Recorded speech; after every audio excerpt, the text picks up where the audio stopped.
sit up. That's fine. All right. Ass looks ready to go.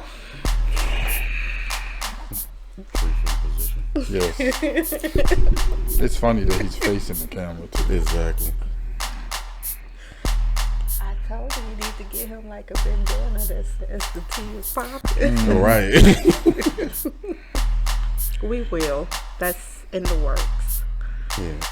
The team was popping, put it close to your ear hole. You want reviews, we gotta sit back for info. Popping and never stopping and leaving y'all wanting more. The team was popping. The team was popping. The team was popping. The team was popping.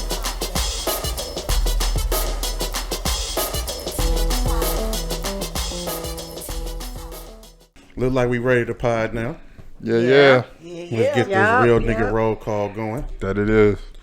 Starting on our left, we got Miss Delightful. Hey, it's your girl Delightful. And on the opposite side, we got Riri. What up, Riri? Shereen. Hey, Riri. Peanut butter cups. Whatever you like. Right next to me, I got my man's The Truth. The truth. Hey, Truth. What's up? Yo, Just yo. speaking it. And finally, we got SBZ. SBZ. Hey, house. SBZ. What's up? SBZ. How you doing, SBZ? I'm doing good. You feeling rejuvenated after having a good Martin Luther King birthday? Yes, I Reaffirmed am. your blackness? Well, it was never in question, but yeah. Oh, no. Sometimes be questionable. Whatever. I heard what type of music you listen to. Whatever. But yeah, today, off top, speaking of MLK, we got white people in the news. We got a secretary from Louisiana.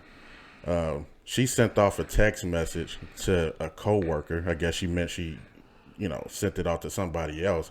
And she referred to Martin Luther King Day as Nigga Day. What y'all think about that? I'd rather for you to speak it than hide it. Yeah. I'd rather for you to tell me on face I'm a nigga than when I get behind closed doors you calling me one. It's messed up though, man. These are people that's teaching our kids. All I can say is look at God. Got caught, didn't she? She sure got did. exposed. Yes.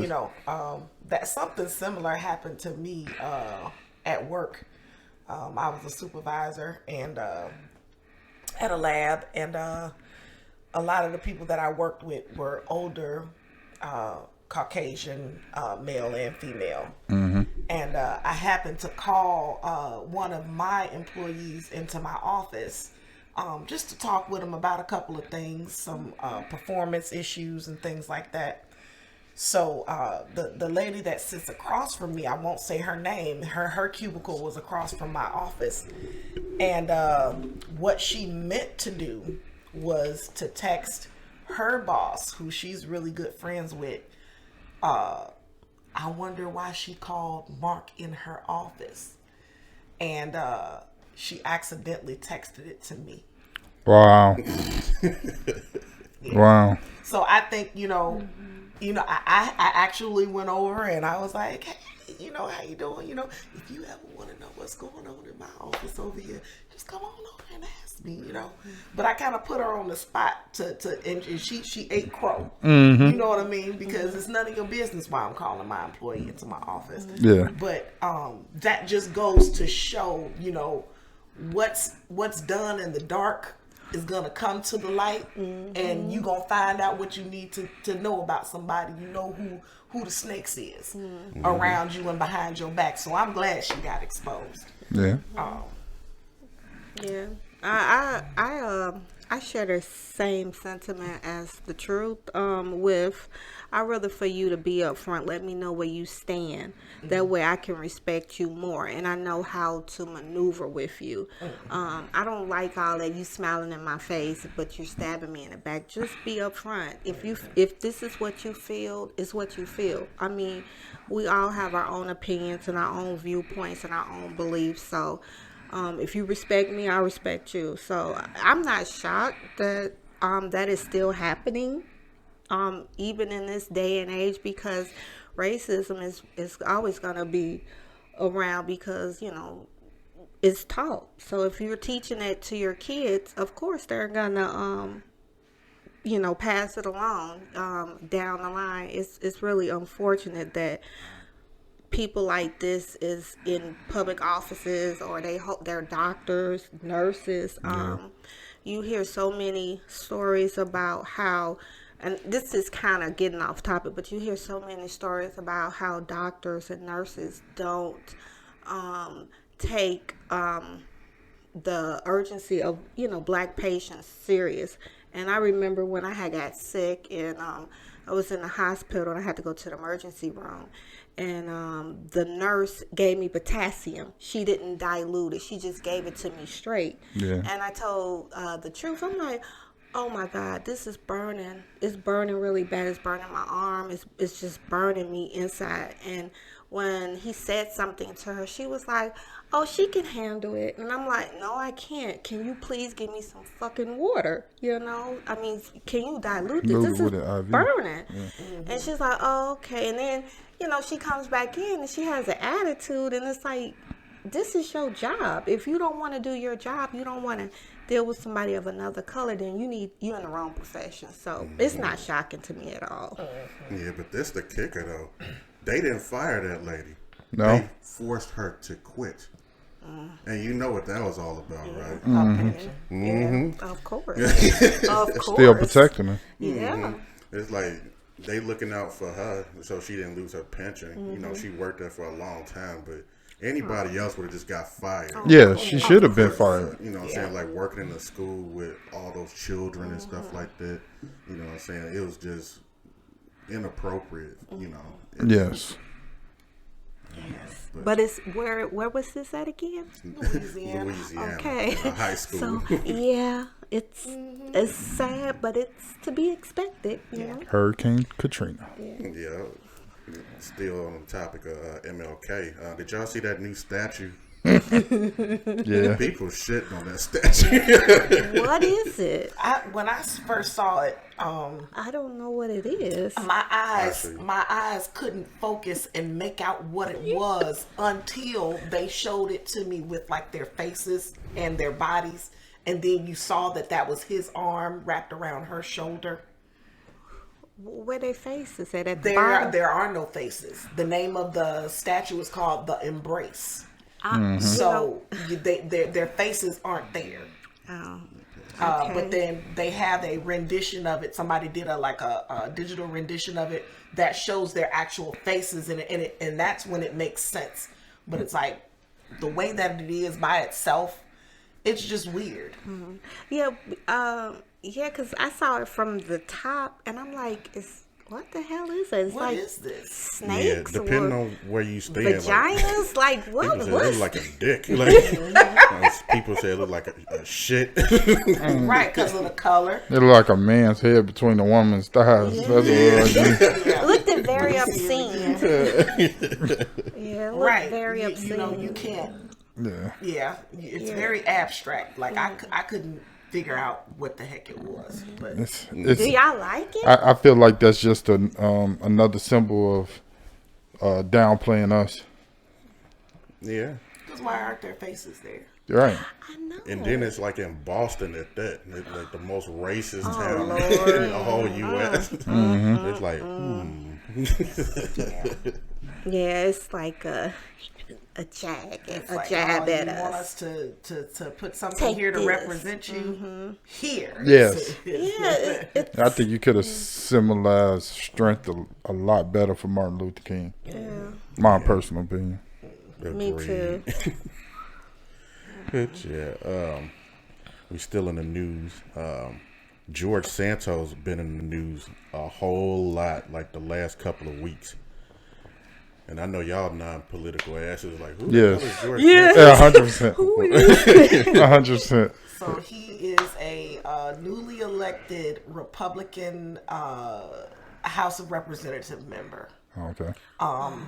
He won I forget what state he's from, but they found out that he had lied egregiously on his resume in order to get elected.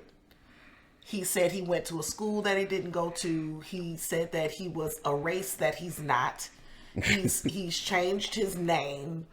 He said that he worked for these big financial organizations that he did not work for. When they called those organizations, they said they have no record of this person ever being employed there. But somehow he won this seat in the House of Representatives.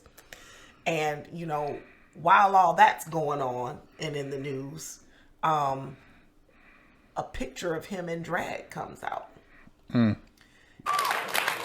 A drag queen. A drag queen who claims she performed with George Santos said that George did not have the glamour to be a professional. But she said another drag queen in Congress is absolutely slaying as the character Marjorie Taylor Greene.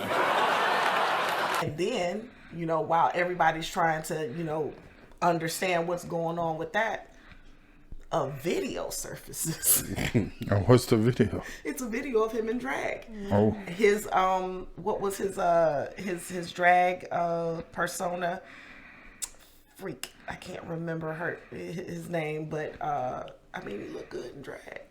But it just goes to show, I think the biggest thing about it is just the hypocrisy of the Republicans. You know what I mean? They'll do anything, you know, to keep hold of this slim majority that they have in the House, even keep someone in there, or in the House that's a known liar who deceived all of the people who voted for him, all of his constituents.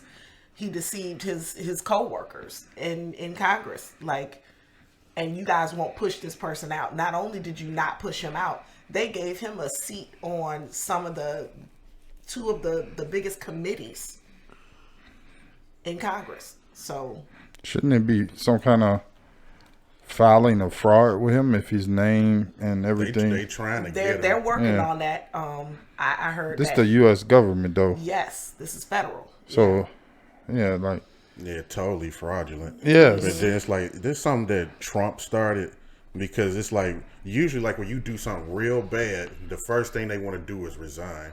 Yeah. And they saw Trump just go through all types of fires. Scandal after and scandal it's like, after scandal. Damn, don't nothing really happen to you. You know what I'm saying? Like I know Al Franken like kicking the dirt when he look at like that picture that came out about him, you know, with his hand over a female's breast, like when she was asleep. Mm-hmm. Like he wasn't touching her, but he resigned over that. That's the he was like Democrat, right? yeah, in Minnesota, and he just quit just like that.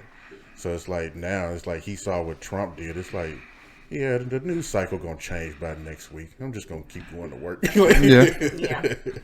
Man, my thing is what laws they pass on when they throw up shit like this. It's like they passing some bullshit ass laws.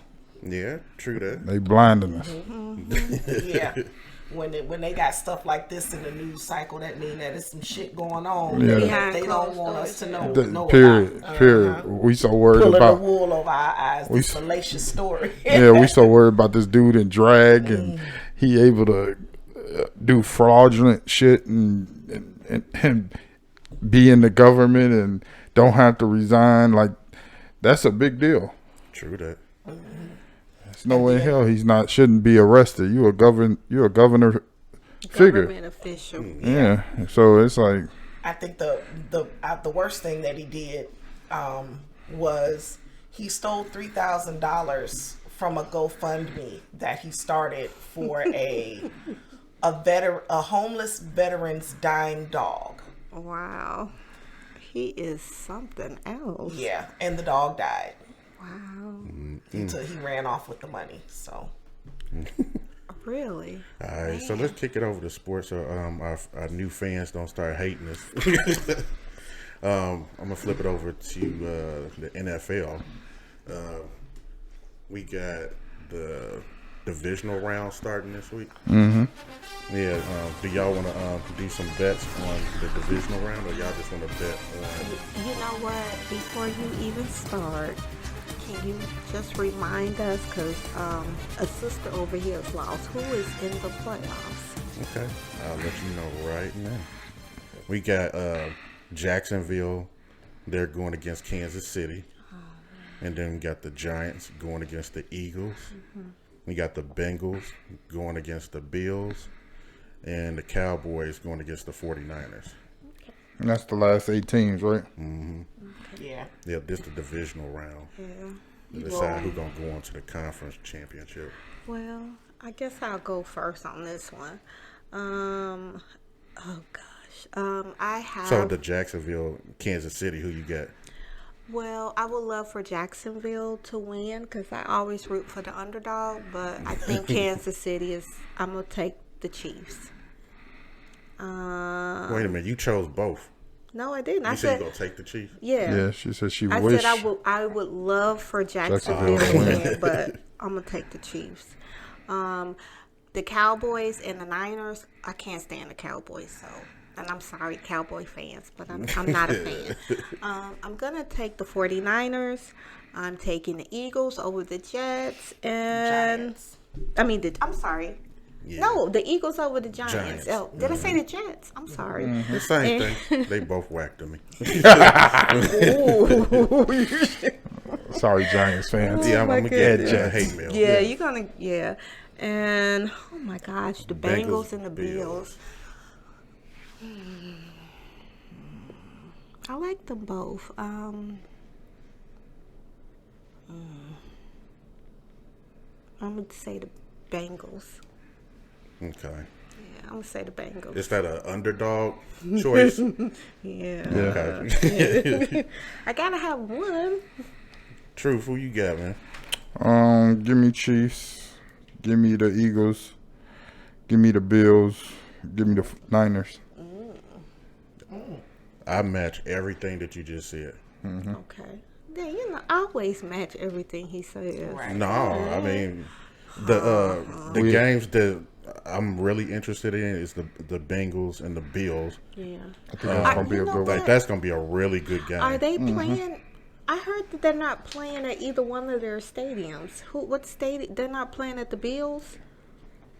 I don't know if that's true. I thought I heard that they wasn't playing. They was playing somewhere else. Like I at know a during blue- that bad storm a few They weeks ago, was. I heard Okay. something like that. But for this playoff matchup, I I'm haven't not heard sure. that. Right. And then like the other game is the 49ers and the Cowboys. It's like I think that's gonna be another like really good game. Yeah, I hope the 49ers. Kyle beat the Shanahan's Cowboys. the man. Okay. Riri. Really get hate mail on this one. Yeah. I got Kansas City. Giants versus Eagles.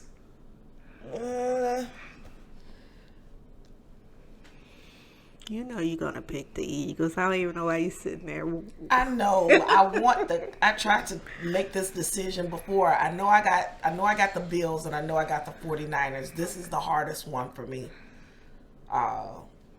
It's a toss up. I say Eagles. Okay. Yeah. But the Giants might win though. Yeah, I mean, they- that- because Matter the of fact, quarterback I'm just gonna go. 'Cause quarterback hurt for the Eagles. Yeah, Oh, I really? think I'm gonna just. Well, maybe can I change? Yeah, I'm gonna Go go ahead, with change it. Kansas City, the Giants, the Bills, and the 49ers. okay. Okay. All right then. I just want to let y'all know if the Bengals win, I want a steak dinner. I just want to let y'all know I that. got Oh, you. okay. I mean, I was just about to allude to that. Like somebody should win these bets and get something. Right. Yeah, we gotta win something. Okay, so What's the winner Riri. then? What's the winner of the bets? What they get? Hey, maybe y'all Cash can let out me us $50. know. I say we all should put our bets into DraftKings and then win money off of it, and we all go out off of it. Okay, you can do that. Ain't no winners or losers. I like that. Okay. And we should let the viewers let us know who they picked. Yeah, who y'all got? Yeah. Let Yeah. us know. Let us know. Talk to Type us. in below. Yeah. I Talk need some talk details trash on to that. bank. SBZ, talk trash to him. He said the Jets and the Giants ain't shit. That's what he said. Okay, they're gonna really be talking to you. You said the Cowboys suck. I so did. I said I probably they get coming hate at you mail too. from Cowboy fans No, are that's everywhere. Fine. That's fine. It's all love over Hey, here. we could back it up here in Chicago. That's my squad. Yeah. You know what I'm saying? I love the Bears, but I can't say nothing good about them. They just as bad as the Giants. Until next year. Hey, what the Bears should do with that number 1 pick? Ooh, that's a good one. Trade it. Trade it. Trade it. Trade it. Yeah, I think they should trade and try to get as much as they can. Package some stuff. Yeah. Yeah, like I didn't see like no outstanding player like from college. That like, you remember a few years? Well, that's more than a few years ago, but when Javion Clowney, I think it was. Remember like how he like destroyed the whole offensive line? Yeah. Like I don't see nothing like that in college. Like, No. we gotta get him. No, True. you're 100% correct. Yeah. They are missing too many parts and pieces from several places. Yes. You know, that one pick is going to do Yeah. anything significant for them. I think to try to trade and maybe get a few pieces, hopefully. But with us saying that, watch, they're going to do the opposite because they always do. Yeah. They probably They just going to better pick number 1. I think Poles already showed us what kind of GM he is. He all about I hope so. trades and all that. He made that Chase Claypool trade. You know, he traded last year to get more picks. I think that's his, you know. Yeah, but there's a few suitors out there where we can land 2 number 1 draft picks. You know, not number 1, but like first round draft picks. Yeah. Maybe we can. I think Indianapolis is one of those teams. They got like 2, and we don't have to move too far back. Yeah. Well, hopefully they'll do the right thing and we can get some much needed players, you know.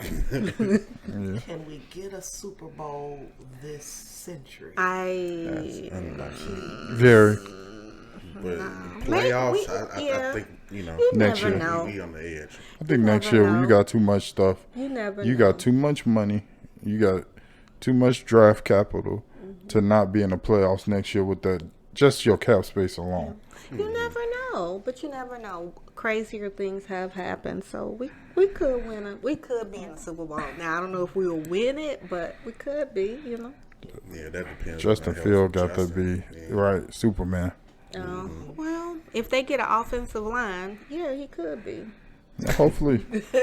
He need the boy needs some protection He out does. there. I don't like He that needs they some weapons. leave Running him. for his life I and somebody. know. He needs Protect some weapons. that Oh, But boy. I bet the offensive linemen for the Bears get pissed off every time they hear that. It's Yes. like we fucking led the league in rushing. Yeah. We are the top rushing league. We Like, just I'm- shitty at pass blocking. right. But But what about have, just passing? shitty. it don't pass matter if blocking. he don't have no time and he don't have no time. He gotta run. He always scrambling. He's always in danger. It's like Yeah.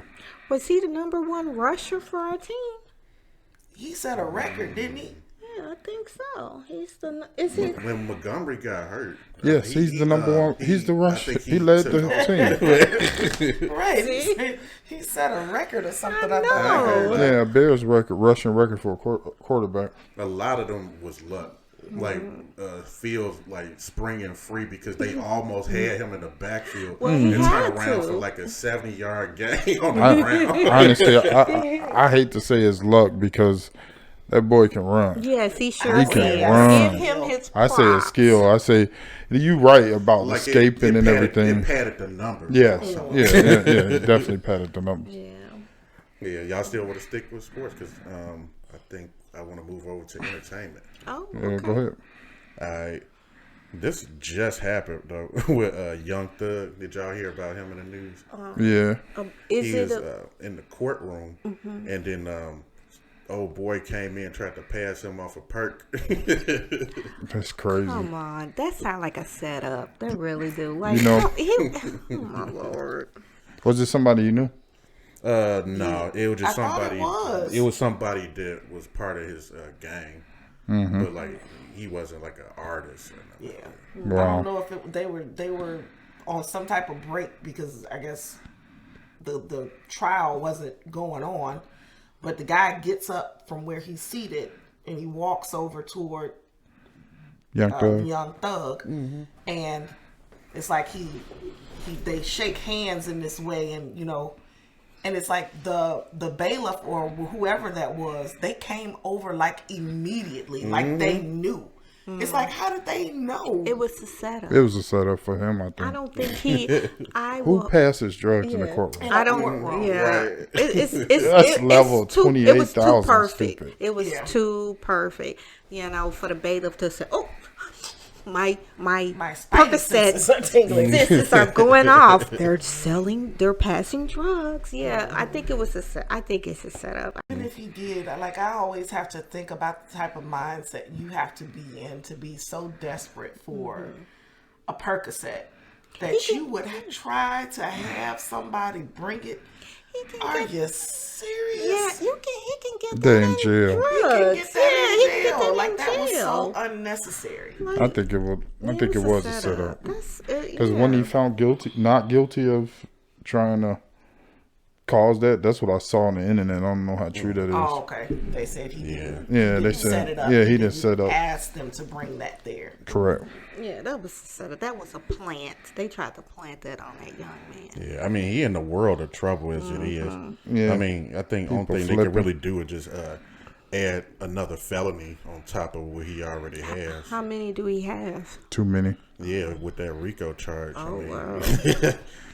they got enough to put him away for a while. And people already snitching on you. Oh, yeah.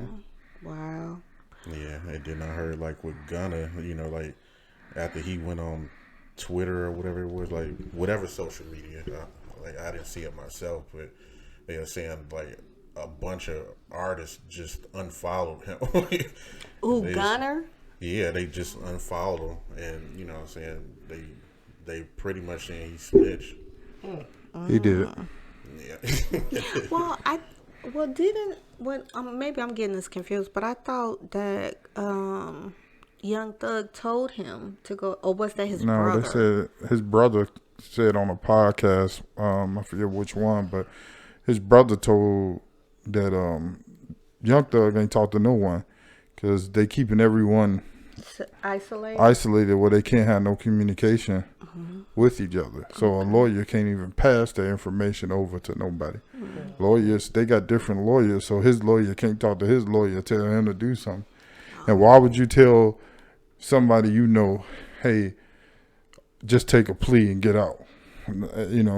Because that's only hurting you. Exactly. Unless he like, I know I'm going to jail, it's over. Do what you got to do. Yeah. Oh, that's messed up. Next up, we got Alec Baldwin back in the news again. Poor Alec. Yeah, involuntary manslaughter charges put on him. What y'all think about it? I think the whole situation is fucked up. Yeah. I think he should be liable, but I don't know to that extent, because if you look at the stories, they're supposed to have, they had people there that were like gun experts and that was supposed to make sure that the guns had nothing but blanks in it, so by him being an actor, I don't know if he knew the difference. I guess they say you're supposed to know the difference between a gun that's have real live ammo versus blanks, because it's supposed to be heavier or something like that. But I don't think he should. I think he does. I think he does need to have some type of responsibility, be held responsible for something, but maybe a lawsuit. I don't think that he voluntarily tried to hurt someone. It's kind of messed up, because it's like looking at it's like, are they going after him because of him making fun of Donald Trump? So that's how I look at it like that. So it's kind of messed up. Yeah. I can't believe this is excuse me. I can't believe this is going on this long. Like, this happened quite some time ago, and it would seem like they would have, figured out, who did it, they had enough time to investigate.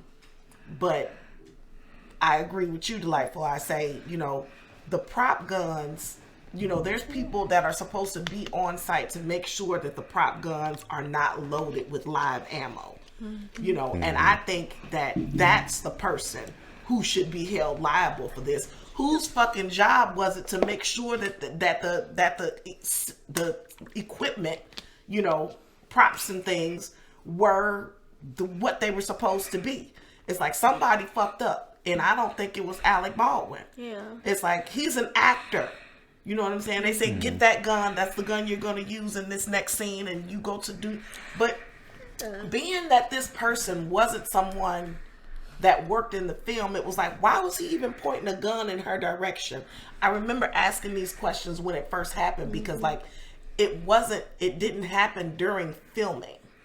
I thought it did happen through filming, and Alec Baldwin was facing a gun. She was not an actress or anything, so why would he have had the gun pointed at her?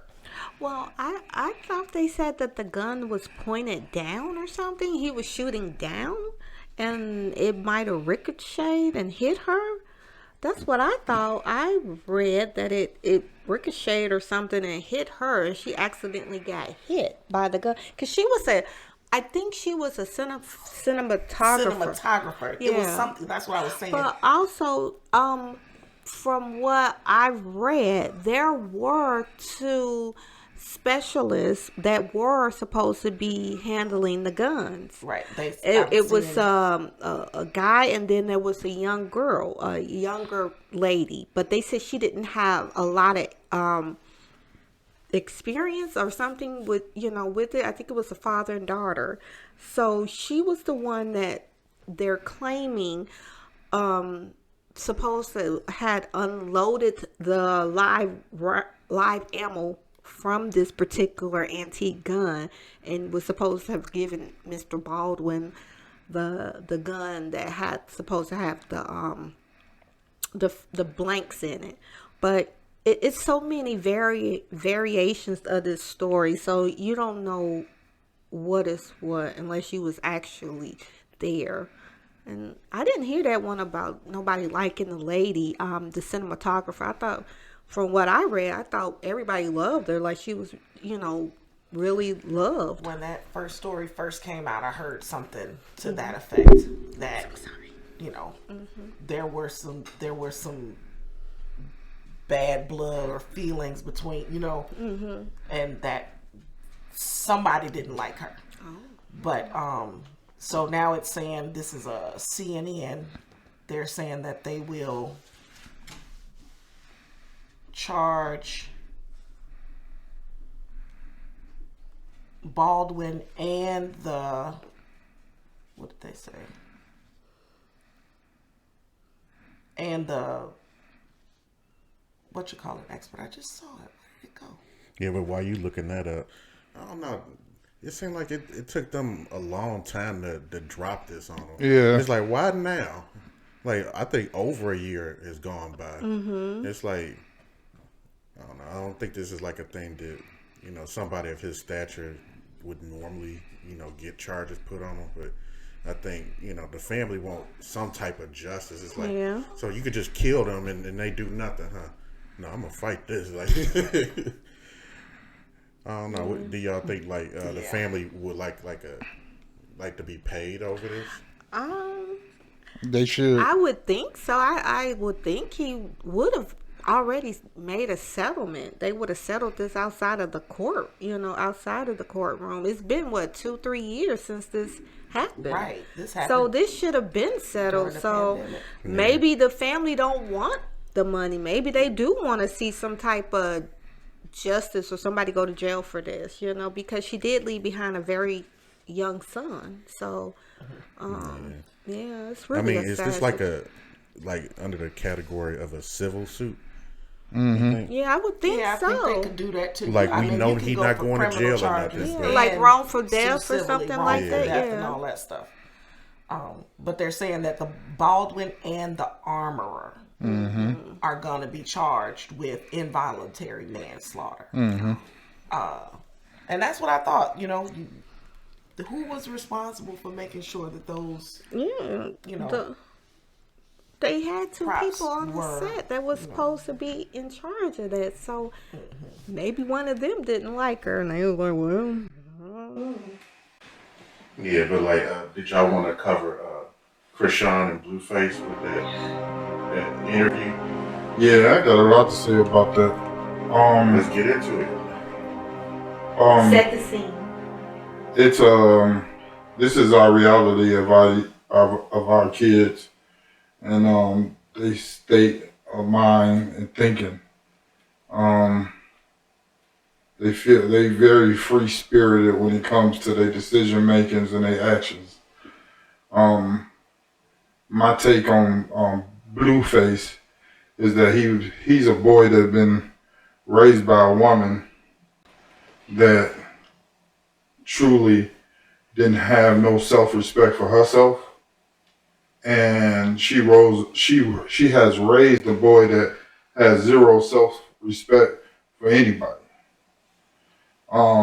This is all business for him. Long as he's getting views, his life is good. He got a attempted murder charge on right now, and still he's not trying to get his circle together. Because this girl is a loose cannon that has received so much fame in this short period of time, and with them mentality that I said about young people, she feels that she can't be contained in this sense. She was raised by a family that's reckless from his dad confronting Blueface, he knocking him out, and you know what I'm saying? It's like, it's just a reckless atmosphere for him. He stated on this pod, what I'm talking about, the jump,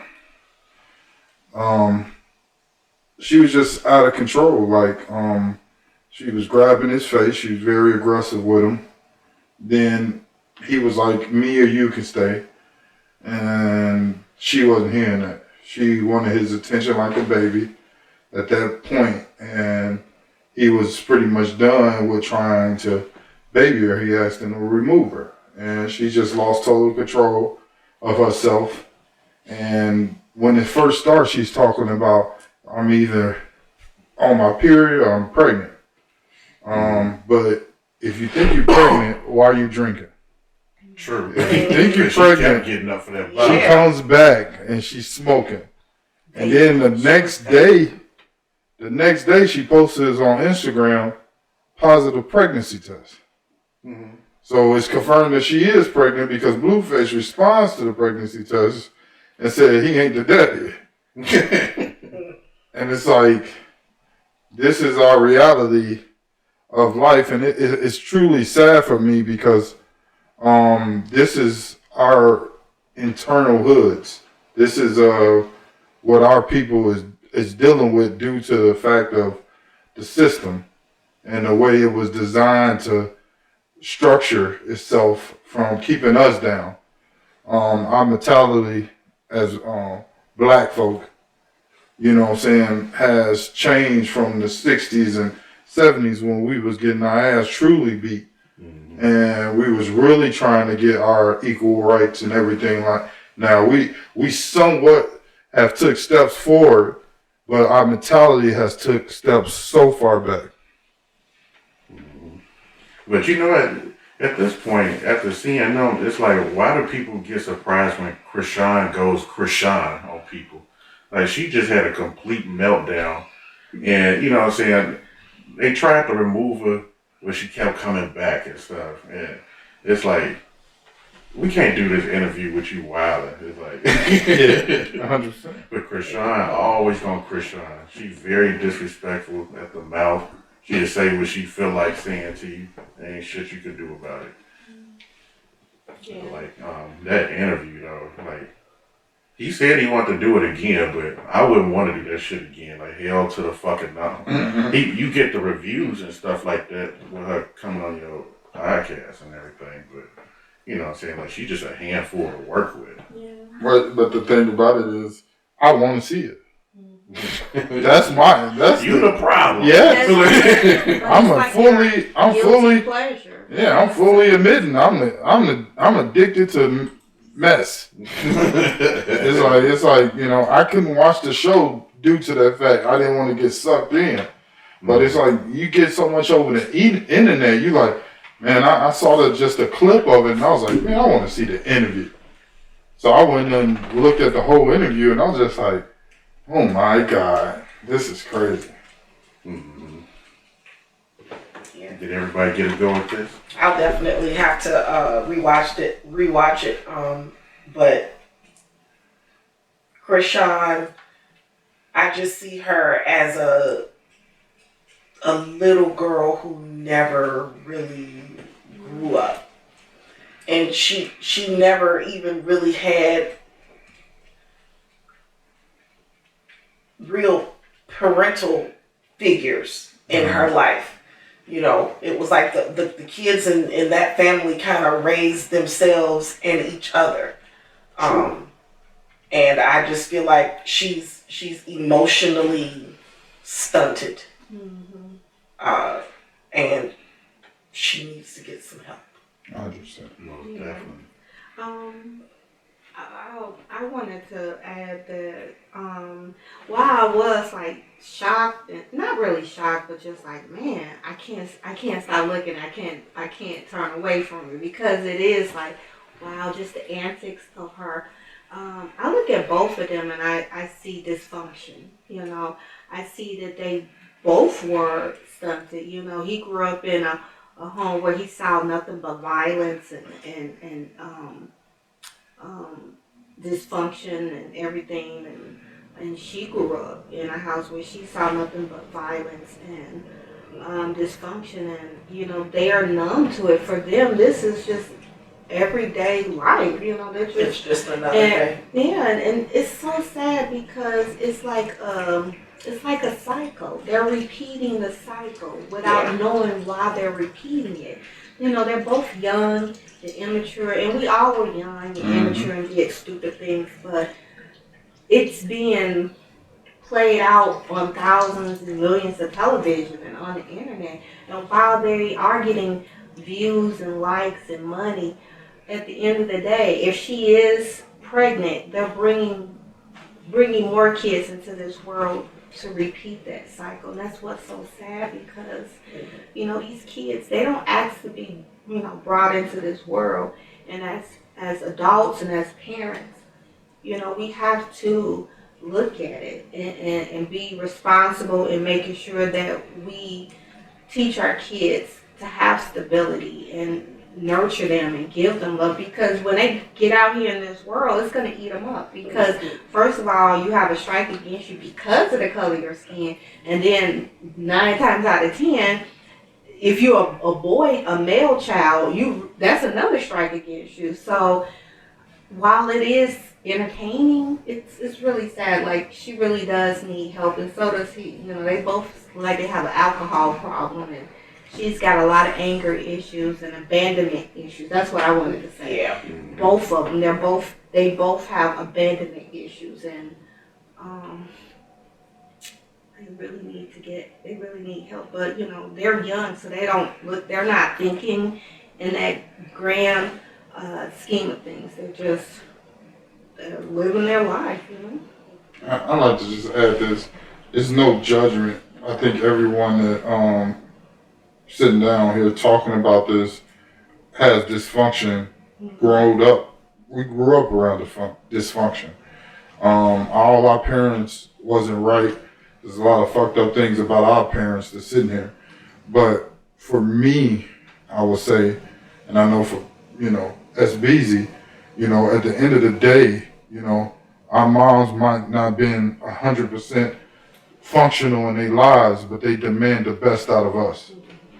And when you have that, you have a chance for a better life.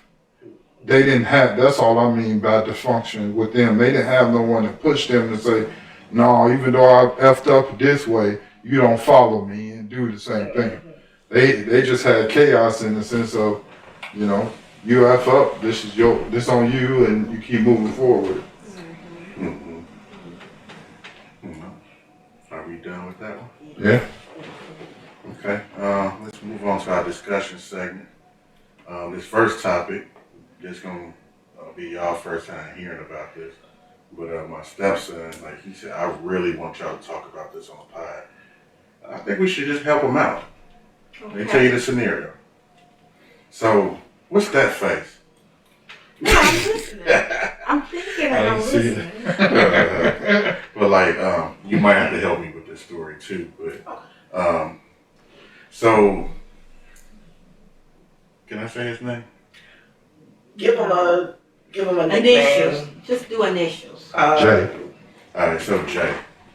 You know what I'm saying? Like Jay talking to this girl, and you remember how it was, true? Like when we get the one girl, and then like, you know, yeah, she got a sister or a friend or something like that, and then like now Hooking your boy up, right? Yeah.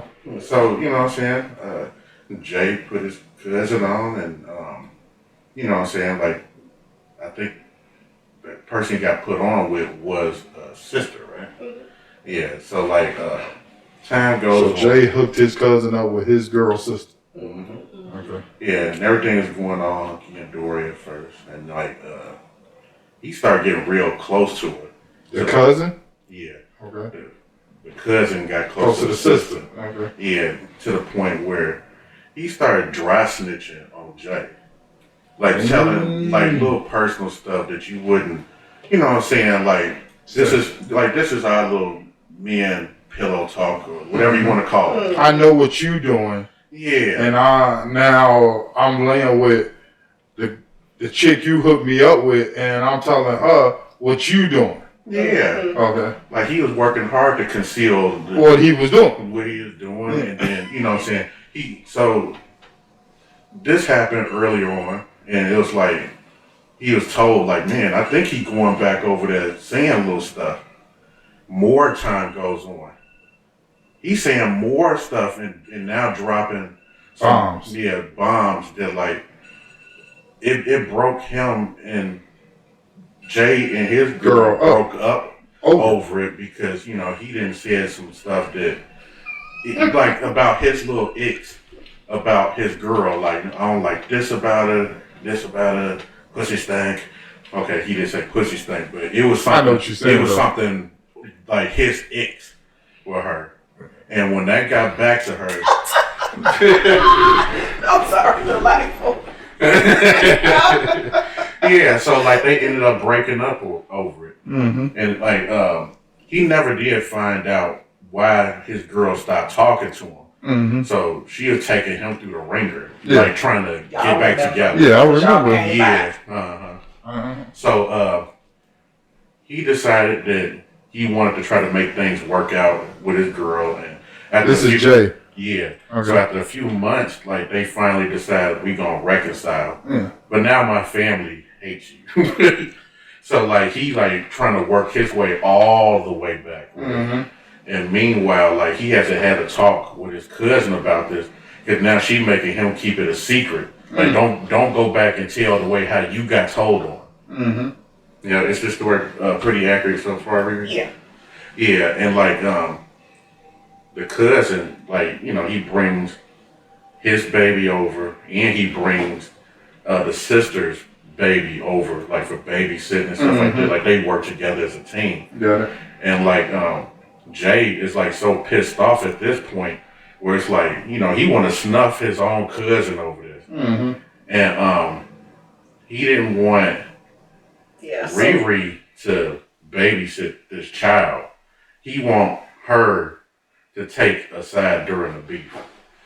Now, mind you, this is my nephew. I've known him since he was 3 months old. You can't get involved in it. But on the other hand, The nephew messed up for going back talking, but but that's a confrontation that I understand you trying to be Jay's trying to be loyal to his girl, even telling him this. But that's out the water. cousin has to be confronted. At this point, I'm going to always look at you sideways. We blood. Blood is supposed to be thicker than anything. Supposed to be. In a lot of cases, it's not. Mm-hmm. But I'm going to have to say something to you as a man. It's a learning experience for Jay as well. As a man, he has to say something to him because his cousin has to feel a way once he say it. And his actions off of Jay telling him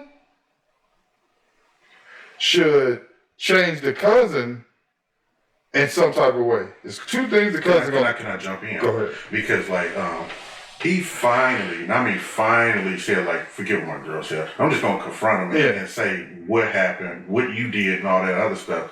He said he completely blew him off. Like he didn't accept any responsibility. Red he flag. kind of like talked, you know how you like talk off of it and make it seem like it wasn't what I said or did and stuff like that. Yeah, so like that part was another killer, and he like, I don't know what to do. So like when he said, Riri, can you babysit my kid? He bust out the room like, oh hell no! Like, and he tried to block it. He can't get involved in, it's a learning experience for his mom too, because of the simple fact is like, if he confronted him and he played like he didn't know what the hell was going on, and the whole family, his whole family dislike him off of things that they know due to the cousin, you can't deny that. And if you deny that, why are you even around me? Because I know you did it. It's no reason for her to lie to me.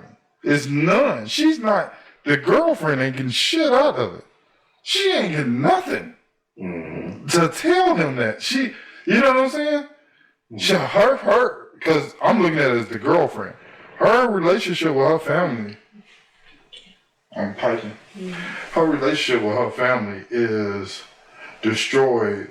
She's looking like an idiot getting back with Jay. A total idiot. Because his family snitched on him. So she looked like a total idiot. Yeah. So she has nothing to lose by telling Jay this. And she really do care for Jay, that she's willing to take his mess.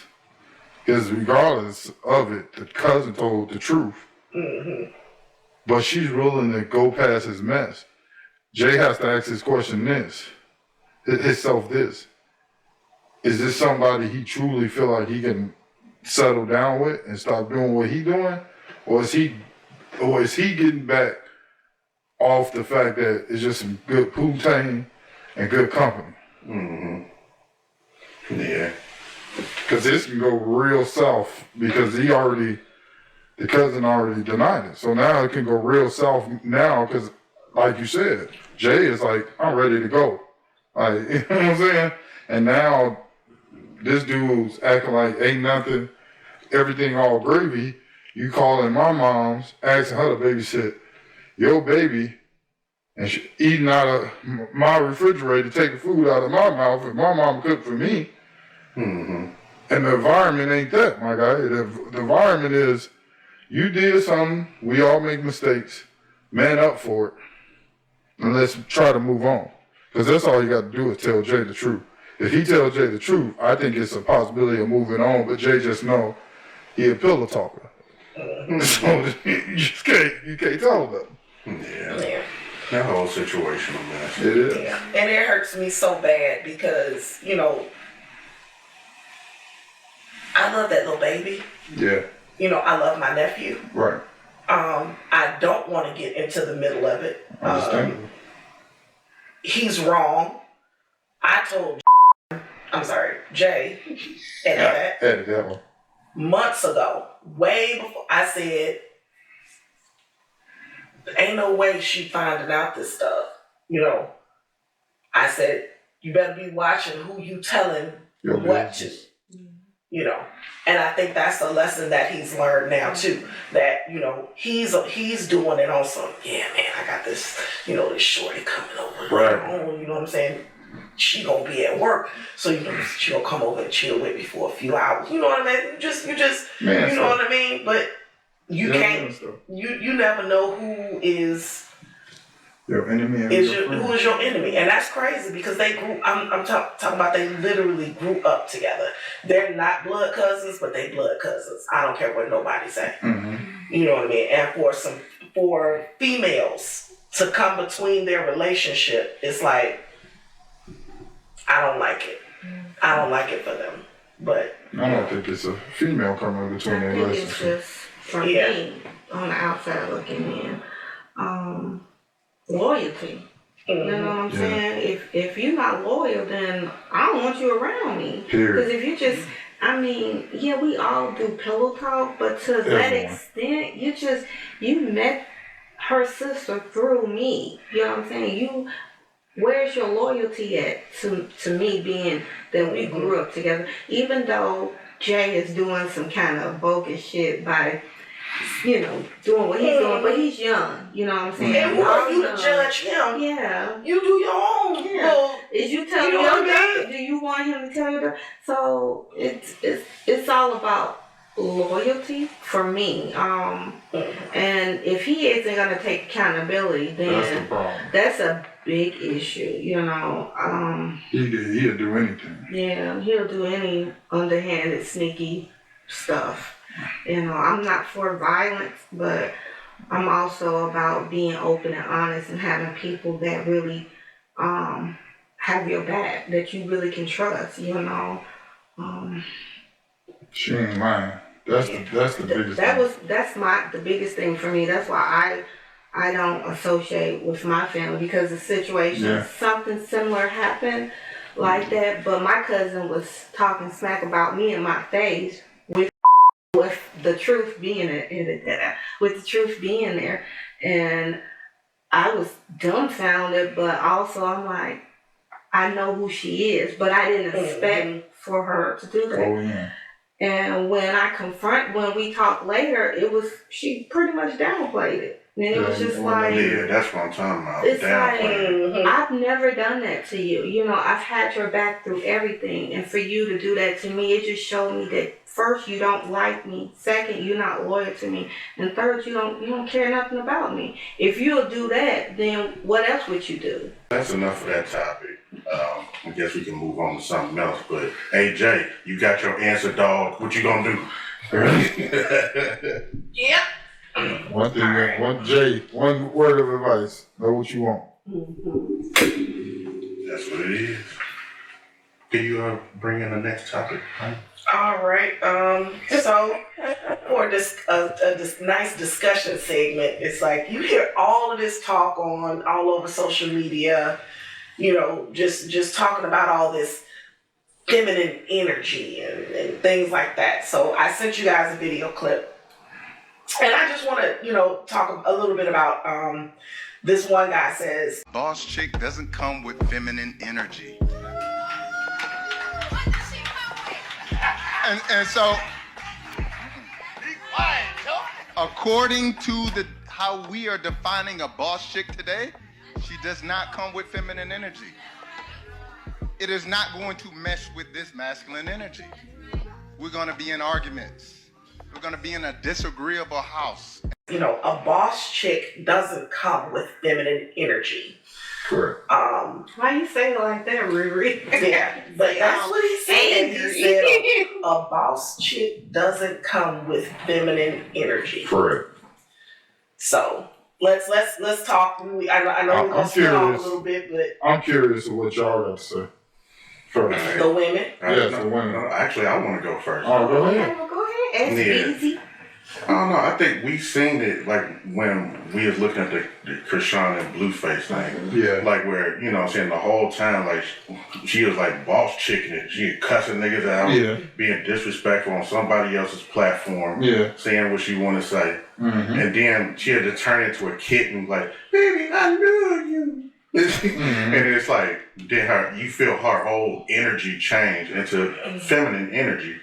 And it's like, she has like zero balance when it come to that. It's like when Riri sent me that clip, like I didn't necessarily like the way how he said it, but I got what he meant by the end of it. But I'll let y'all jump in on it. That's my thoughts on it. You want to go first?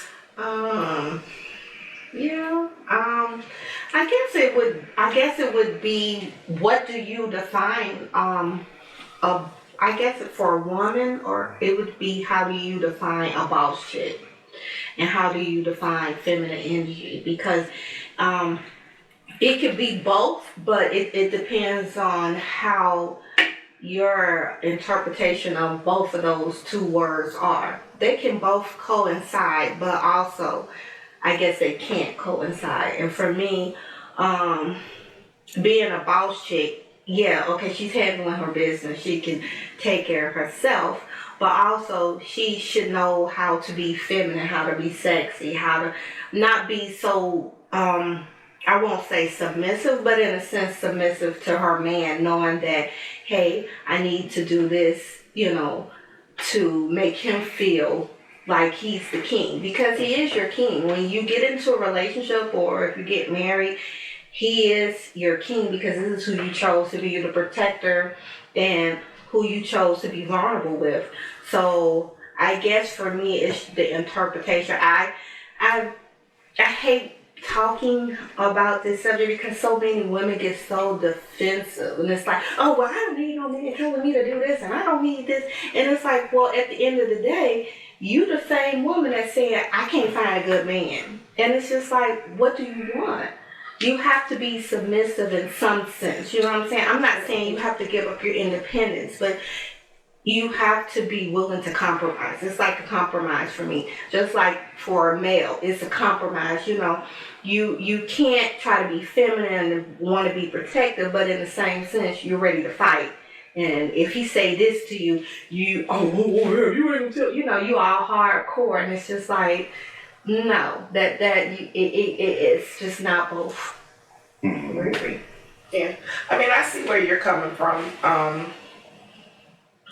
And I heard one take on it, basically, that said, you know, a lot of the masculine energy that boss chicks carry is out of it was out of necessity. You know what I mean? Having to take care of ourselves. You know what I mean? A lot of, you know, women from my generation growing up with absent parents, and you know, you didn't have two parents in the household. You know, you kind of had to take care of yourself. You know what I mean? So you develop that independence, you know, out of necessity. You know, you didn't get nurtured the way that you know you should have.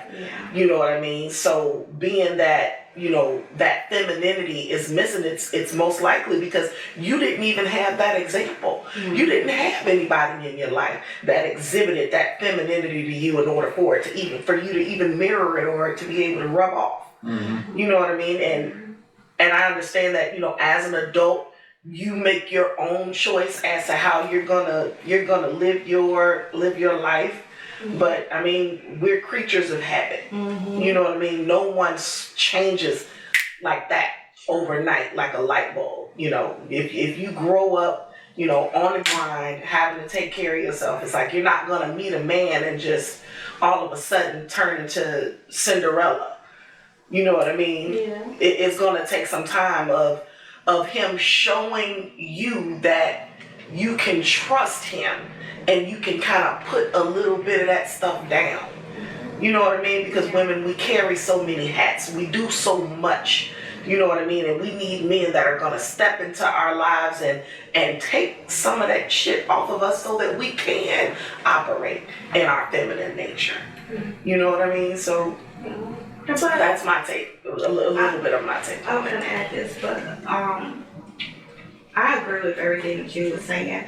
I would just add this: when you do find that man that is, allow him to do that. I think we get so caught up in that whole mindset of, oh, he's trying to take away my independence, that you don't allow a man to be a man, to be that dominant role, to be, I don't want to say that breadwinner, but to be that man, to be the leader, the head of the family. And I think, you know, our generation, we did grow up not having those defined roles, being pretty much abandoned because of absentee fathers or absentee mothers, you know. So we don't have those examples. So when you get to be older and you know what you want, and you meet that person that you feel is that match for you, allow each other to be in those roles. Allow him to be the masculine energy and you be the feminine energy. I think that's what I would add to what you're saying. I agree. I got a question. Your girlfriend, sister, whatever, talk to her man, like pretty much telling him. He's a child. Yeah. Have you ever been around a situation like that? Yeah. I've seen it. And how does that make you feel as a woman when you witness your girlfriend or your sister or whatever talking down to a man? How does that make you feel when it's happening? Well, this happened to me very recently, and it made me reflect on myself and how I talk to my significant other, especially in the presence of others. Yes. You know what I mean? What we say to each other behind closed doors may be one thing, but when you're so, you know, Wrapped up. brash that you'll do it, you know, in front of any and everybody, you'll, you know, completely decimate this man. Mm-hmm. You know what I mean? It's like, that's a problem. You know, it's not a good look. It's, you know, it's not cute. It don't make you strong. It don't make you smart. Mm-hmm. It just makes you a mean bitch. Yeah. You know what I mean? In my case, it's like, I see why you're alone. I see why you can't keep somebody, and you're afraid of growing old by yourself because you don't know how to treat people. So does it make you angry, disappointed, or? I've said something to this person, and in a sense, she was like, "Oh, you're anti-woman. You're all for the man," and it's like, no, I'm not anti-woman because I am a woman. How the hell am I going to be anti-woman when I'm a woman? And I'm not I'm not anti-man. I'm anti-right. I'm for what's right. The way that you talk to that person was disrespectful, but you wouldn't want him to talk to you in that way. And I get it. We all lose our temper, and we all say things out of frustration and out of the moment. But to just do it on a consistent basis where you're putting this person down or you're treating them like a child, or I had her say, I have to be the man, the woman, the mother, the father, the grandmother, the grandfather, the sister, the brother. I have to be everything. He's just here. And it's like, well, why are you with him? Checkmate. Why are you with him? If you have to be all that, then why are you with this person? This is not the person for you. Oh, I don't want to. Oh, he needs me. Sound like you need him too. Yeah. If you're trying to juggle all these different things, and you know that he's not meeting any of those criteria, you're doing it all already. So why are you with him? Right. Why go through that? It's an image. Yeah. I'm a boss chick. That's what. No, it's the image. Of having a man. That's it. That's it. Just to say to be able to say she has a man. And that's the biggest problem now, is that everyone is going off image, and that's why people, you know, don't last, because everything is off image. We all gonna have arguments. We all gonna disagree. We all gonna not see eye to eye. It happens every day, every step of your way through this life. But it's about you pushing through them challenging times when y'all not seeing eye to eye, and because of the love that you have from, you know, your woman or your man, you hold your tongue in times that you really want to say, shut the fuck up, bitch. But, you know what I'm saying? You kind of hold your tongue. We all do it, you know, and when women say, I want to be submissive, what is it called? Submissive. Submissive to you know, you got to be submissive to your man. It's like women take that as an issue, but we do it too. You know what I'm saying? Like in certain situations, we can just look in y'all face and see that this just ain't the day. I wanted to answer your question that you asked earlier about did we ever see that happen before? And the funny thing is with me, it's like all my life I've seen it. Yeah. It's like either it's man dominated or woman dominated. I've seen not a whole lot of verbal abuse to the point where it's like, this is just nasty, but I always looked at it, one of the two got the upper hand or whatever, like we're gonna have the last word or whatever. But you know what I'm saying, like we didn't have a whole lot of examples growing up on how should that family structure go.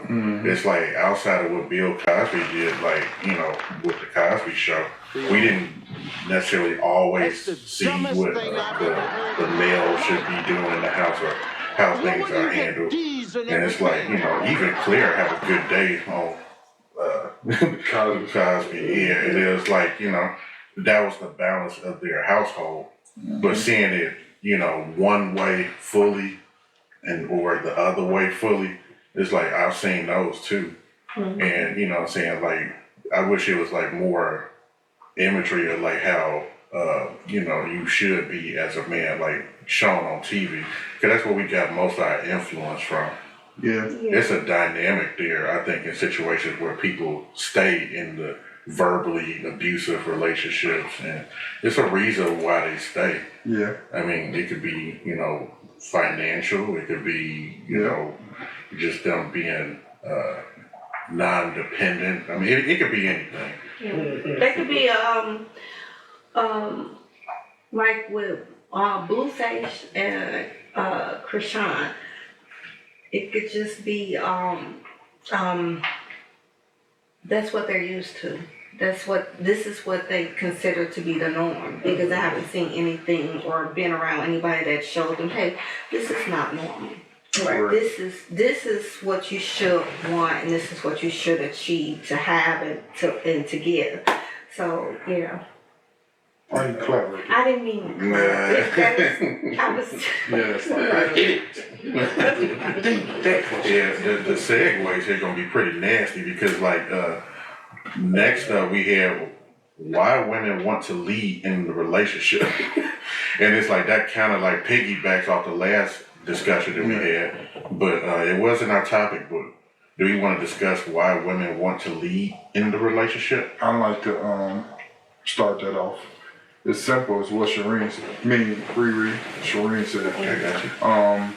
Told like hand to hand. It's just when they grew up, they didn't have that dad. You know what I'm saying? So a woman, even my mom, and I always had my dad in my life, but my mom, you know, always took the lead when it comes to, you know, making sure things is done. And, you know, that's what's witnessed. You know, and I can imagine being my sister in that sense, witnessing that. You know what I'm saying? I know how it took effect on me.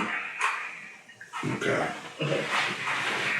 I think it's I'm remembering a previous conversation we had, and I think it's the way as mothers we raise our kids. You know, with a mother, and you know, being a black mother, we understand that. And I don't want to, you know, say it's a, you know, play the race card, but in a sense, we kind of shelter our sons because we know what they're gonna face going out there into the real world, and we kind of push our daughters out there by telling them they gotta be independent, they gotta do this and they gotta do that. We put more pressure on them than we do on the boys, you know, because of them being a black male in this world and how the world is gonna come at them, you know what I'm saying? So we we instill that in our daughters at a very young age. Maybe subconsciously we instill that they gotta be independent, and they gotta lead, and they gotta juggle all the balls and different hats. And I think when you in that mindset, it's hard to let go, because this is what you've always known. This is what you've always done to survive, to just, make it out of whatever situation you're in. I think we're always taught that it's a male-dominated world, and we try to prove, oh, no, it's not. I can do it. Whatever a man can do, I can do it And too. that's not true. It's certain things that we do better than men, but 100%. it's a lot of stuff when it comes to the labor part of the physique. I don't know what the word is, that we can't do better than a man. So yeah, I think it starts from, I think it's instilled in our head, in our minds at a young age. And I think, and TV is like really falsifying things, man. Like, while we was watching Chicago Fire, and this chick on Chicago Fire, I'm sorry. Is it Scully? I don't know. It's whatever it is. It's bullshit. She a lieutenant, and she's jumping and ripping down doors and all this. And I'm like, delightful. This is some BS. Like, they making her into like a superhero, and this ain't the case. Like, I work with women, and whenever you put in my job, whenever you put a woman doing what the other men are doing, she's slow as hell. She end up hurting herself, or she physically get her ass handed to her. Most men that do my job physically get their ass handed to them. And I'm not saying, oh, women shouldn't do that. You do whatever you please. But don't try to make it seem like, oh, this woman fit well doing this physical labor. Just like, the life is said. There's certain things that us as men can't do as well as women. Yeah. I only have one. Say Riri. Okay, so I see you over there thinking. as you guys were talking, I'm listening, and I'm like, how can I get someone who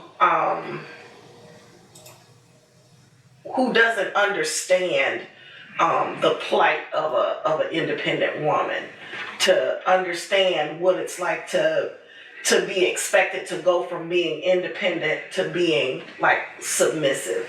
And it's like, I thought about, like, say you're the CEO of a company, right?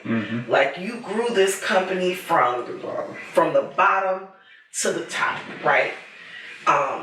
Your company is successful. It has everything that it needs to thrive, but unfortunately, the time has come for you to pass the baton, right?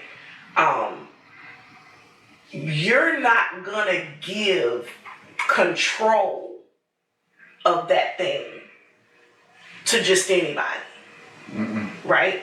You're gonna wanna make sure that before I hand control of this thing that I've built up perfectly, it's like I'm comfortable, it's doing well, it's like you're not gonna hand that baton over to somebody who hasn't proven to you that they're able to handle, what I mean, what it is you do what you did or better. Right?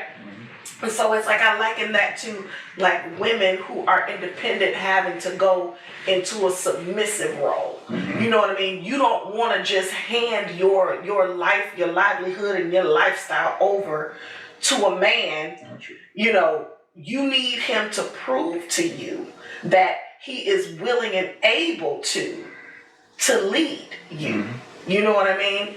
So I think that talks on the submissive part, and it also talks on the why do women want to lead in relationships. And I'll go back and I'll say, a lot of men were raised in households with very overbearing mothers. They were raised by women. You know what I mean? And they don't have the ability. They don't have it in them to have a goal and say, this is what I want my life to look like, and this is what I want my family to look like, and this is what I want to be doing in the next 5 years. And there's nothing. There's just every day. And it's like, are you as a CEO of a company who's sitting up making strategic plans for your business, gonna hand your company over to somebody who says, I just take it a day at a time? No. You know what I mean? It's like, so for me, it's like, I think women take the lead in the relationship because they got somewhere that they know they're going. It's like, it's a lot of dudes out here that sounds nice too, for a woman to be submissive to you and for you to take the lead in a relationship, but it takes work. You don't just get that. You know what I'm saying? Not from a good woman. A good woman ain't just gonna hand those keys to you and just say, here, drive me wherever you wanna go. No, first you're gonna prove to me that I can trust you to lead this company. You know what I mean? So that's my take on it. If that'll help anybody out there understand why it's not just so easy to say, oh, a man has come into her life, she should drop everything, be submissive, pop out babies, and shut up. Like, no. I like that. I love that conversation you just had. And then I have to throw this into effect. It's like image is very important to a woman. Like, they get with a man, and when they with that man, after a couple of years, they like, okay, he better put a ring on it. He better marry me. Image.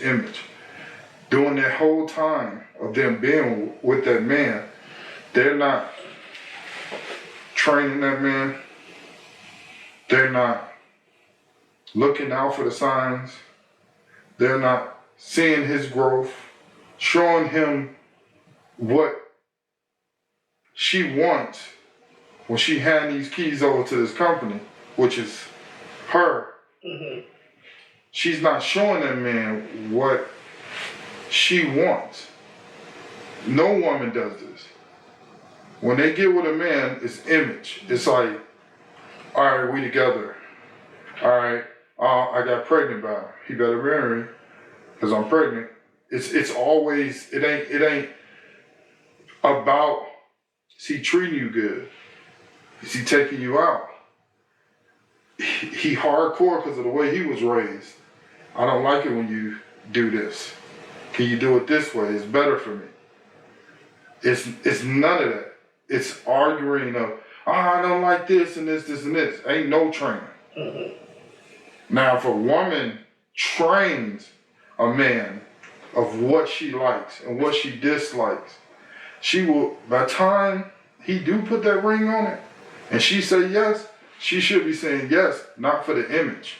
She should be saying yes because she has showed him what she want for a lover and a friend and a relationship, that she has no problem being submissive to a man. Yeah, almost. You almost got it. Yeah. But she should have no problem with that because she knows what she trained him, she loved about herself, but he can give her that.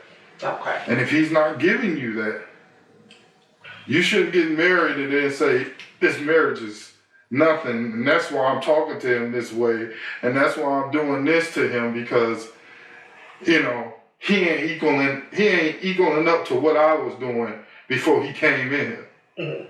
Well, you should have never, if he never equaled up, you shouldn't have been married. It's a lot of imaging going around, and we fight through it. And even I'm guilty of it. I married her off of image. You know what I'm saying? And not saying it's love. You can't sing, hum, or motherfucking skip. That a bitch. You possum face motherfucker. But I'm saying in the same sense, it's like, I'm marrying her because it's like, I have to do right because my dad did right. That was my first thought. Like, my dad was there for me. So I have to be there for my kids.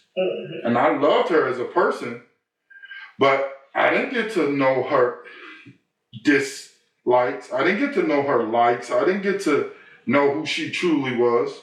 I married her because my image was my dad was there for me. And during that time, I learned of what I should have learned when we was dating, what she likes, what she dislikes, and everything like that. I end up learning that through the marriage. You know what I'm saying? But a lot of people, we all do it. We do it off of our image of what we feel is right at that time. I understand. Yeah. I mean, that was a pretty dope perspective, how you just put that there. I mean, I think nowadays it's like the marriage from the past ain't the marriage now. Yesterday's price is not today's price. This is the new marriage. Yeah. And, you know, we take a lot of influence off of what we see. I don't think the respect is where it used to be with men. Mm-hmm. And, you know what I'm saying? Like, if you haven't been shown that by your upbringing, you pretty much just freestyling out there. Yeah. And, you know what I'm saying? I think that's why you see a lot of divorce, because you doing this off the whim and you think shit's sweet. Mm-hmm. You know what I'm saying? Like, you got to put a lot into the marriage. You know what I'm saying? And it's things that you don't foresee running into, but when you force to deal with it, like, you already in it. You in the situation now, what are you going to do? And, you know what I'm saying, it's like, therapy could be good, like, for your marriages, but everybody not gonna go because they feel like once you get there, the therapist gonna take your side, or like you just looking for somebody that's gonna agree with you. And even at the, like, you can hear the therapist say, you know what, Riri, I think you should listen to SBZ. He talking that good shit. Mm-hmm. When we go home in that car ride home, like, she throwing that out the window. Yeah. But I think you're going to do the same thing too. Yeah, he's saying that both ways. I think he would do the exact same thing. Both ways. That's what he's saying. We looking for victory. Yeah. We ain't looking for actual a solve of this problem. We're looking for victory. Like, I'm right and you wrong. And you know, I'm in therapy right now. I'm going through therapy right now, and I had a therapist probably like 4 or 5 years ago that was very open with me about her personal life. Mm-hmm. And I fell in love with her because of that. Like, you know, not, don't get it twisted. You know what I mean by that, like, as a friend and everything. And now I go to a white therapist. And I don't want to say she's more book covered. You know what I'm saying? Like, everything is scripted from what the book is. And with me, I'm in a stage with her right now that I'm trying to get her out of that. Like, you know, when I know you can be personal with me and you can get off of that book and talk real with me, then I can open up to you. But as long as you stay on that book shit, you know what I'm saying? I don't know you gonna get what I'm not gonna get what I'm coming there for. Mm-hmm. Yeah, I need to know that you care about helping me. Yes. And it's not just a job for you. 100%. Yeah. I wanted to go back to one thing that you said when you were talking about, you know, how you have to teach someone, I guess, basically how to treat you in a relationship. 100%. You have those that say it's like a lot of the basic things that you need to know in order to be in a relationship with somebody, those basic things should be there. Now, your own personal preferences, tweaks, and, you know, things, it's like, yes, you do have to teach somebody how to treat you when it comes to those things. But I don't think any women out here are into. We do it all the time, but it sounds like man building. It's like, I don't want to have to build you. You know what I mean? I feel like you should come to me built most of the way. Like, I should be able to use you out of the box. Like, I shouldn't have to, put all of your parts and pieces together in order to make you perfect for me.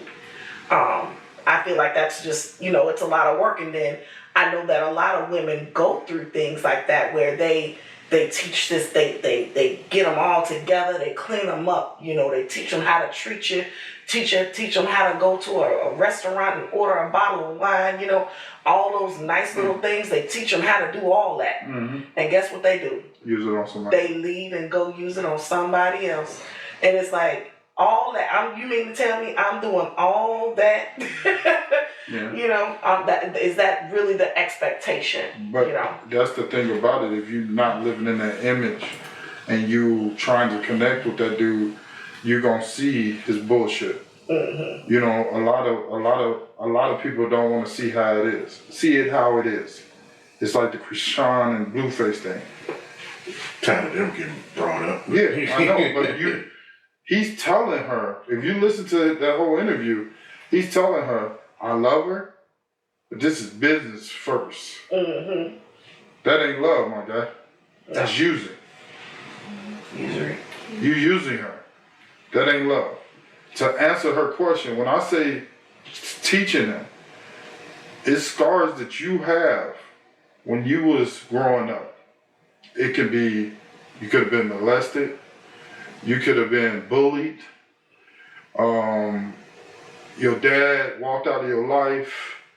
It's certain traumatic things that happen in people's lives, the loss of someone that they just so locked they won't let no one in. And when you get with somebody, you don't even understand that. And the person you with don't understand why they are the way they are. And when I'm saying teach you, I'm saying me as your man, I'm getting the core like, hey, why is it when I leave the door open, you get so offensive? Why when I open the curtains, you so frustrated? Why when I leave and I don't call you, it just hits you hard? It's them things like, it's diving deep into that individual. It's not surface level stuff. It's not surface. Okay, gotcha. No, it's deeper than that. It's like you have to get to know that person. And if that man ain't digging deep, trying to know your ins and outs and know your history and know this is why you are like that, that's what I mean training. Because at the same time, you training him like, man, I don't really want to let him in because the last 2-3 dudes I was with broke my heart. So I'm already dealing with that heartache. My dad walked out when I was 10. I'm dealing with that heartache. I was molested when I was 7. And you know what I'm saying? I have a hard time in trusting. And me as your man, I need to figure out how do I break through them layers. Okay. And if he can't understand and he keeps walking out and y'all had a you walking out and you don't tell me you leaving. And he's steady doing that. When it comes and he get down on his knee and say, marry me, and you say yes, that's you doing it off image. Because he's already doing stuff that triggers you. He already showed you who he is. Yes. So he's leaving out and not calling you, not saying nothing. That's triggering you. Yeah. He did it before, he's gonna do it again. Yeah. Okay. We can move on to our last topic. Via some of our discussion segments, they kind of piggyback on one another. I was going to change courses here. I want to go with this one here. Are black people critical of other black people? Very. Do anybody want to start on this? Or you want to let it marinate for a second? Are black people critical? Are black people too critical of other black people? Yeah. Yeah, I'm very critical because I feel like one,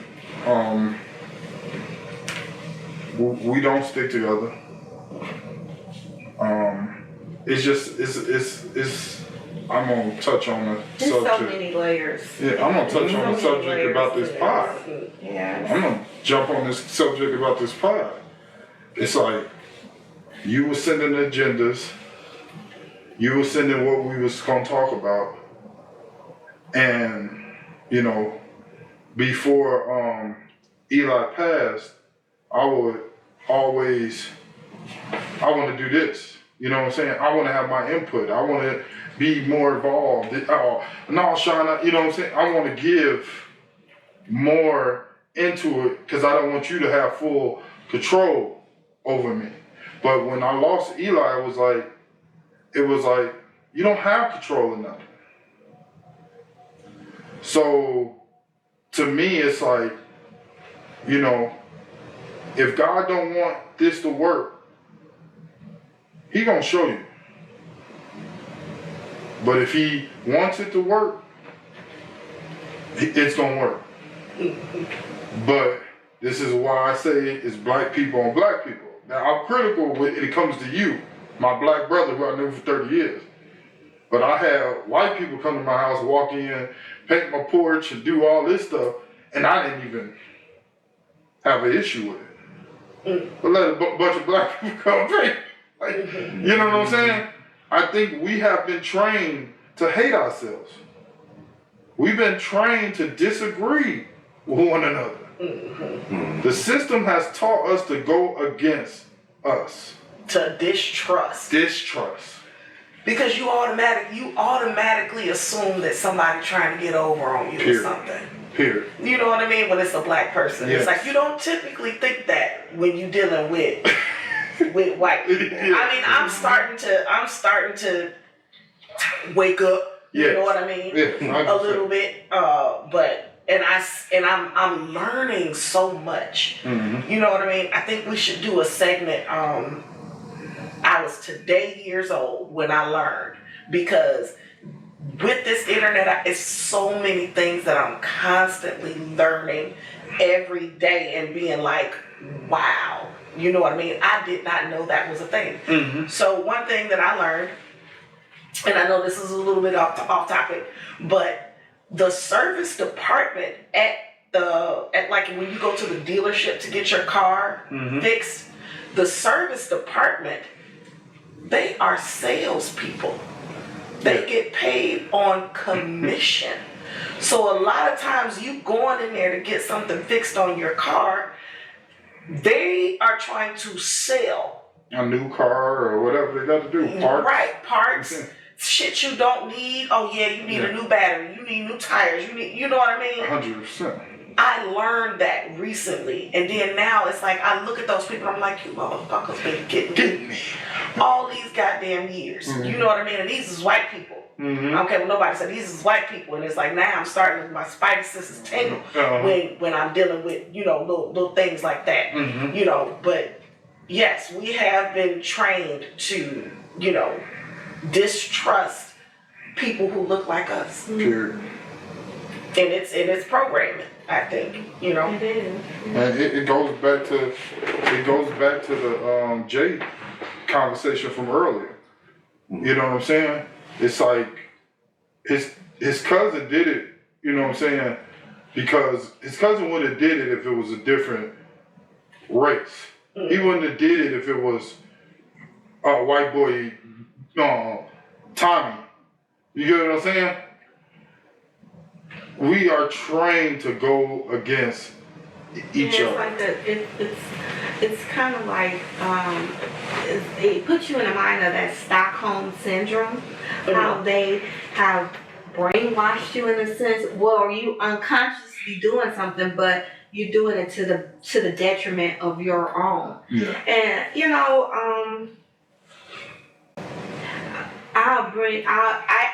I experience in the workplace where, you know, I was working with someone of the same ethnicity as me. And when, they would come to me and ask me, hey, how do you do this, or do you need help with something? And I would help them. I'd be like, okay, I need help with this, and this is how you do it. And then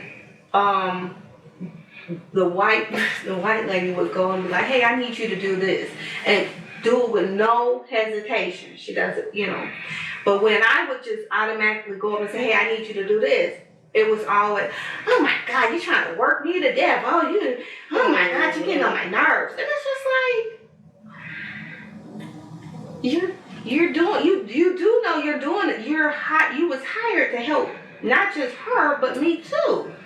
But when she comes to you, I don't hear you say, oh my God, you're working me to death. You're always giving me more stuff to do. I never heard that. You never once uttered those words to her. But when it comes to me, because we're sisters, oh my God, she's constantly telling me what to do, doing that. She's not my boss. And it's like, no, I'm not trying to be your boss. I'm just telling you, hey, this is what I need you to do. Yeah, can you help me with this? This is what you're getting paid for. But we're always cutthroating one another. You know what I'm saying? We're always, she thinks she's better than me, or he thinks he's better than me. He thinks he's gonna get ahead of me. No, he's not. I'm gonna go to this. I'm gonna go to a white guy and tell him, oh, he's not doing this and it's just like. It's so messed up. It is. It even like with family, you know what I'm saying? It's just like when we started when I started doing t-shirts, I'll just say that. I would tell, family members, hey, I do t-shirts, this and that and the other. And they would be like, oh, well, you charge too much. Can you do it for this amount of money? It's like, okay, not only am I trying to help you out by doing a discount, you're not taking the simple fact is you're ordering all these big sizes that I don't have, that I have to pay extra money for because they're large size. And then I'm ordering the material to print onto the t-shirt. And I'm bringing it to you, and you're still don't want to pay me. Yeah. But if it's somebody else, you don't have a problem with their prices. You paying them outright. Paying them what they asked for. And then half of the time I wasn't even getting paid. And it's just like, it's like we're detrimental to one another. We don't want to see one another get ahead. It's so fucking sad. It really is, Definitely. Especially with the black business community. We always think that, there's supposed to be some type of discount. When was the last time you went in Target and asked for a discount? You know what I mean? When was the last time you went in Walmart and said, can you give me this for this price instead of this price? It's like you don't do it to them, so why do you think you should be able to do it to me? 100%. Yeah, it's like we don't patronize enough with one another. And, you know what I'm saying, like, we don't, for weddings, for instance, like to use the black caterer. It's like you think they're going to be on nigger shit. The picture's going to be messed up. Can't go with the black company. You know what I'm saying? It's like, I think that, black people are really hard on other black people. And, I didn't start seeing it for the first time until I got out in the work world. My first job, computer job anyways, was with NCR. And my roughest stores was the black stores for some reason. They got problem with shit. They complain. They want to go to your manager. They whisper little shit about you. You know what I'm saying? And then it wasn't until usually it'd be that one good black person at that store. And once that person take a shine to you, then I start to see the other people, they'll come along. But and then my very next job, once again, I'm a new guy, I'm starting off. And I had took the place of a white guy. Not immediately, he took me around first. But then he stopped the little ride-alongs or, coming with me, or just me coming there. And it took a long time to convert the people, you know what I'm saying? They were still on John. I was like, no, it's just me, John, I won't say his last name, is not coming over here, it's just gonna be me. And it's like, they did not like Maya. And then once again, it was like this one black lady that, I still mess with to this very day. Not like that, but like, she started introducing me to, all the people in the office. And then she like, yeah, SBZ is gonna take care of you. She used my real name. I plugged in SBZ. Y'all know what I mean. Good catch. Yeah. And she was like, yeah, SBZ gonna take care of you. So, have him work on that right there and he'll get you straight. And I was like, thank God. And then before I seen it, it was like, people started requesting me and stuff like that. Well, I'm like, why do black people give me the hardest time? I mean, I ain't saying that the other races don't do what they do, but black people a little bit more critical. The difference between the black people and the white people is once the white person is comfortable with you, then you golden. A black person, not only they got to get comfortable with you, you have to become part of their clique and their surroundings. Also, I wanted to add where I try to support black businesses, but also when it comes to like your business, you gotta make sure that you're hiring the right type of people in there to give a good appearance. I hate going to like any type of black restaurant or a black owned business where the customer service is terrible. Like, I'm paying you my money to come here and you ignore me. You're too busy trying to have a conversation or talking on the phone, and then you have a nasty attitude. Yeah, what you want? I don't want nothing. You know what I'm saying? So it's like we do become very critical of each other, but also it's like when you try to patronize your own, it's like you get terrible treatment, you get terrible service, and it goes both ways. I guess it's hand in hand, but it's so messed up. It's like I'm never. And I told you, if I go somewhere and I don't care if it's white, black, Asian, Indian, whatever, if the service is terrible, I'm not coming back because I feel like my money's spent just as well as anybody else, and I want to be treated with respect. It doesn't matter to me. But I noticed, like with a lot of ours, we're not business oriented. You know what I'm saying? A lot of us is not. We hire these people that don't care. It's your business, but you hire someone that really don't care about making sure that your business is a success. Right. They run away all your customers, and then you like, why come people don't patronize black owned businesses? And that's one of the reasons why. I swear that when I was working at that lab, I didn't find this out until late, but one of the biggest people there that was hating on me was a black lady. Mm-hmm. Like watching every move I made, like, telling people when I came in, when I went over here, you know what I mean? What was you doing? Yeah, and it was like, but why though? You know what I mean? She didn't even work in the same department as me. It's like we weren't, even in the same genre, but why were you so fixated on me? You know what I mean? And it's like black people will do that to each other. And it's like, I just can't fathom doing that to another person. It's like we're all stuck in a big hole and we're trying to help each other get out, but instead of us when one is almost at the top, we pulling them back. Somebody pulling them back down like crabs in a bucket. Yeah, it's just like you can't win. You can't win for losing. Agreed. Yeah. But yeah, I guess this wraps up our show today. This is episode number 5 on YouTube, and we have Spotify now. So for you audio listeners, this is episode number 2. So be sure to subscribe, and we'll see you next time. Definitely. Peace folks. Out.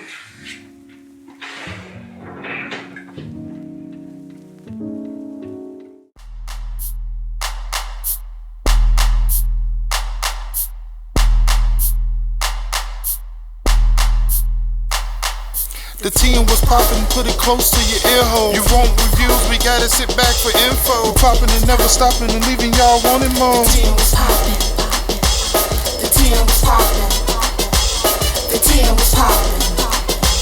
The TM was popping.